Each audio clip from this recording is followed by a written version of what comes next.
स्वागत है मेरे साथियों का, भविष्य के शिक्षकों का। रामसर यूट्यूब चैनल में एक बार पुनः बहुत बहुत स्वागत है।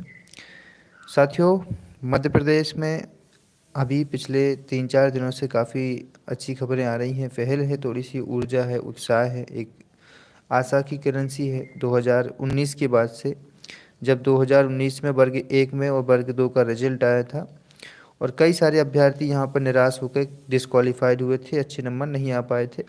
4 महीने के अंदर ये एग्ज़ाम ले लिया गया था।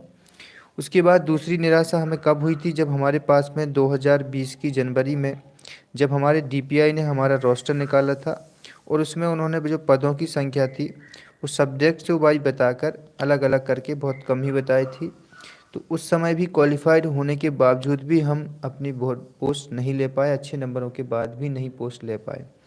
लेकिन यदि आज आपके पास आपकी एज लिमिट है, आज आपके पास एक बहुत ही बढ़िया अवसर मध्य प्रदेश में आने वाला है। ये एक अदम्य अवसर सोच के यदि आप चलते हैं तो आपके लिए बहुत अच्छा विकल्प है मध्य प्रदेश में दोबारा भर्ती होने का। ठीक है, अब ये चीज़ अलग है कि जिन लोगों की नियुक्ति नहीं हुई है, ऐसे नियुक्ति साथियों को अभी भी थोड़ा सा इंतज़ार है कि सर हम पहले नियुक्ति कर लें, उसके बाद आगे की चीज़ों को देखेंगे।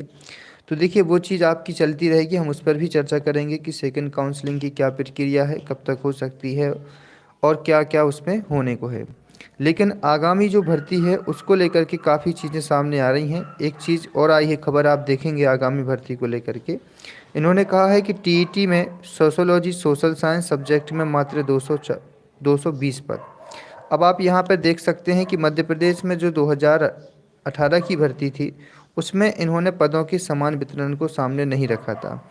इसमें देखिए, आप देख सकते हैं लिखा हुआ है, प्रदेश में 4 साल बाद अगले साल अप्रैल में फिर शिक्षक पात्रता परीक्षा के लिए जाने वाली कवायद शुरू हो चुकी है। उच्च माध्यमिक शिक्षकों के 16 विषयों और माध्यमिक शिक्षकों के 7 विषयों के लिए अप्रैल में पात्रता परीक्षा होना प्रस्तावित है। इस परीक्षा में शामिल होने वाले उम्मीदवारों के सामने बड़ा संकट विषय का है।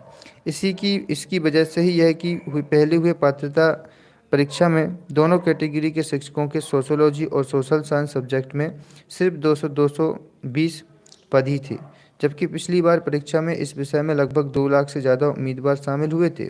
9 महीने बाद फिर प्रस्तावित इस परीक्षा को लेकर उम्मीदवारों की यही आकांक्षा है कि यह स्थिति स्कूल शिक्षा विभाग की स्कूलों में विषयवार पदों के लिए ना हो। इनमें से ज़्यादातर निराशा हुई है, कल प्रदर्शन होगा, ऐसा इन्होंने कहा है। तो देखिए, यहाँ पर पिछले साल जो था, आप सभी को वैसे कि पता ही है कि मध्य प्रदेश में 2018 की शिक्षक भर्ती में जो पदों की संख्या थी या जो पदों विवरण रखा हुआ था वो अनियोजित तरीके से रखा हुआ था। किसी विषय में सबसे अधिक पद थे, देख लीजिए आप, ये उच्च माध्यमिक का है वर्ग 1 का, जिसमें हिंदी में इन्होंने 1400 दे दिए थे, अंग्रेजी में 2800, संस्कृत में 1800, मात्र उर्दू में 70 पद।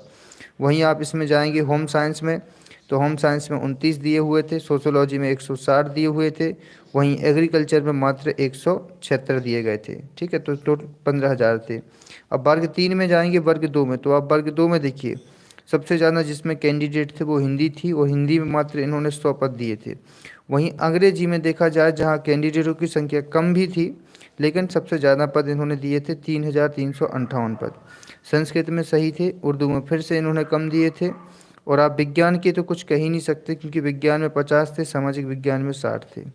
तो ये हमारा कहना है सरकार से कि अगले वर्ष यदि आप शिक्षक भर्ती लाओ तो इस प्रकार से पदों में विभिन्नता ना हो, पदों में इतना अंतर तो ना हो कि कहीं आप 3,000 पद ला रहे हो और उसके बाद कहीं आप 2,000 या 200 पद भी नहीं ला पा रहे हो, 50 पदों में से आप संतुष्टि दे रहे हो। तो ये चीज़ सामने आई थी 2018 की भर्ती में। तो इस बार हमारी मांग सरकार से यही है कि अगली बार यदि आप शिक्षक भर्ती कराएं तो उस भर्ती में आप इस तरीके से ये 10, 20, 50 पदों के लिए भर्ती ना ही कराएं तो बेहतर है, ना हमारा भविष्य के साथ खिलवाड़ करें।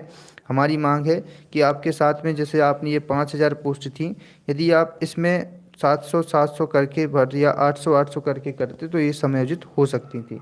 तो कहीं ना कहीं इस चीज़ की आपसे बिल्कुल डिमांड रहेगी सरकार गवर्नमेंट से। अब रही है बात आपकी सेकंड काउंसलिंग की, तो देखिए सेकंड काउंसलिंग में आपको ज़्यादा समय नहीं लगेगा। सरकार जितना जल्दी हो सके अतिथि शिक्षकों के कार्य को फ्री करके आपकी सेकंड काउंसलिंग को प्रारंभ कर सकती है। फिलहाल इस वीडियो में इतना ही। जय हिंद, वंदे।